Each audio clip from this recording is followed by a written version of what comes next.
A gente começa a edição de hoje falando sobre o pacto dos três poderes para enfrentar as queimadas no país, após uma reunião coordenada pelo presidente Lula no Palácio do Planalto.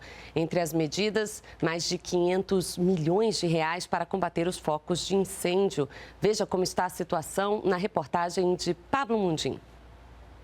Considerada a pior estiagem dos últimos 75 anos, o Brasil enfrenta seca extrema e incêndios florestais. Em São Paulo, foram mais de 1.700 focos de incêndio só em setembro. Indústrias, casas e propriedades rurais foram atingidas pelo fogo. O Pantanal também sofre com as queimadas.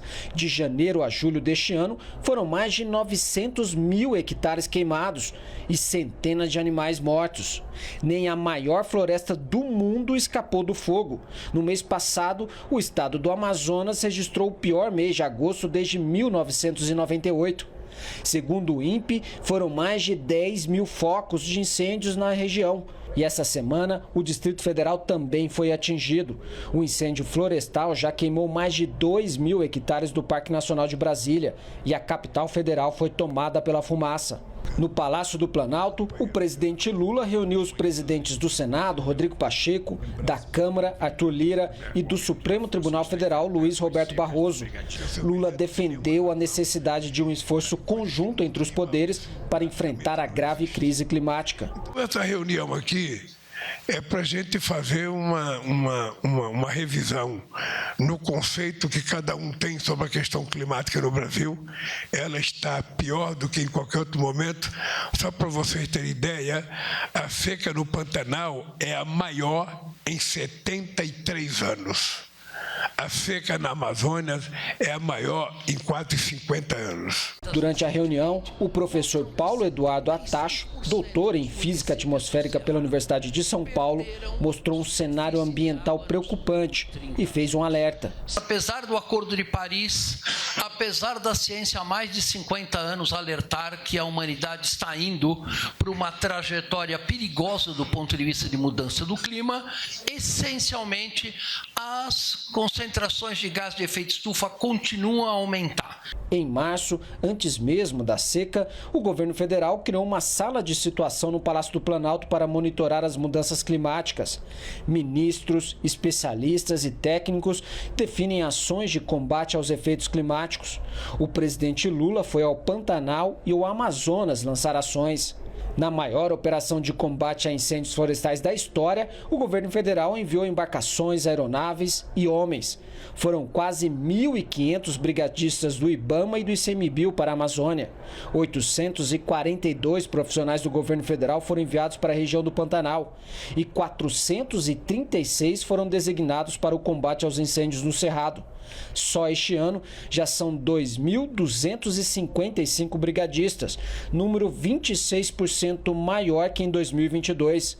Já o orçamento para combater incêndios florestais quase que dobrou. Em 2022 foram 60 milhões e neste ano são mais de 111 milhões de reais. Polícia Federal, Polícia Rodoviária Federal e Força Nacional de Segurança Pública investigam a origem dos incêndios. Também foi proibido o uso controlado do fogo para manejo e limpeza de áreas.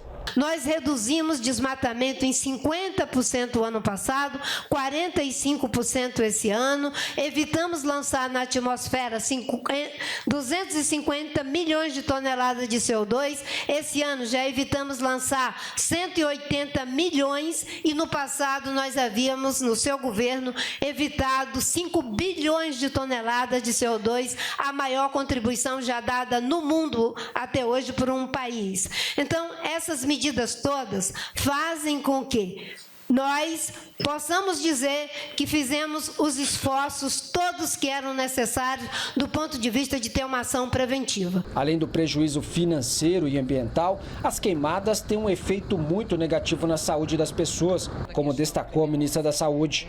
Além da poluição do ar, o aumento da temperatura nessas regiões, do ponto de vista da saúde, é igualmente um problema.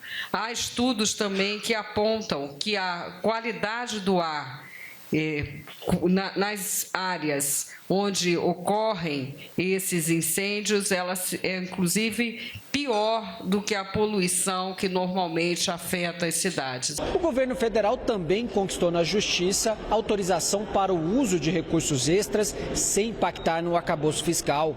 O Planalto também prepara outras medidas, como a criação do Conselho Nacional de Segurança Climática, como já é feito com a segurança pública. No Judiciário, o presidente do Supremo Tribunal Federal adiantou que vai determinar aos juízes preferência na tramitação de inquéritos sobre incêndios criminosos. Recomendar a todos os juízes que deem preferência e especial atenção à tramitação de inquéritos e ações envolvendo a punição de infrações ambientais, tanto criminais quanto cíveis, inclusive questões que envolvam medidas cautelares, como buscas e apreensões e prisões preventivas. O presidente do Senado e do Congresso Nacional disse que é preciso investigar os incêndios criminosos e punir os responsáveis. É muito evidente que, diante desse contexto, da quantidade de focos, há sim uma orquestração mais ou menos organizada, mas que busca esse objetivo de incendiar o Brasil. Portanto, todos os esforços imediatos do governo federal e com a colaboração do Poder Legislativo, na nossa opinião, devem ser no sentido da contenção do fogo e da apuração de responsabilidades em tantos inquéritos quanto sejam necessários serem instaurados para poder punir essas pessoas. Para o presidente da Câmara, a atuação do crime organizado em parte dos incêndios é clara e defendeu o combate às facções. Tudo que for na marginalidade do processo, eu acho que a gente tem que agir com o máximo rigor, sabendo do tênue limite entre uma coisa e outra, não é? Essas questões de organização, de tocar fogo no Brasil, ela é clara. Lula também anunciou investimentos de 514 milhões de reais para ações emergenciais de combate aos efeitos dos incêndios e a situação de grave estiagem que atinge grande parte da região norte e Amazônia Legal. O presidente Lula reafirmou que o governo federal não vai medir esforços para punir os responsáveis pelos incêndios criminosos. A Polícia Federal tem 52 ou mais, inquérito paralisado porque não há autorização judicial na primeira instância para a Polícia Federal fazer investigação. Então, essa reunião aqui é para a gente tomar algumas atitudes e tomar alguma atitude que não está previsto no nosso dia a dia até hoje. Alguma coisa que as pessoas que estão tentando, essa ação criminosa, sejam avisadas de que a gente não está para brincadeira.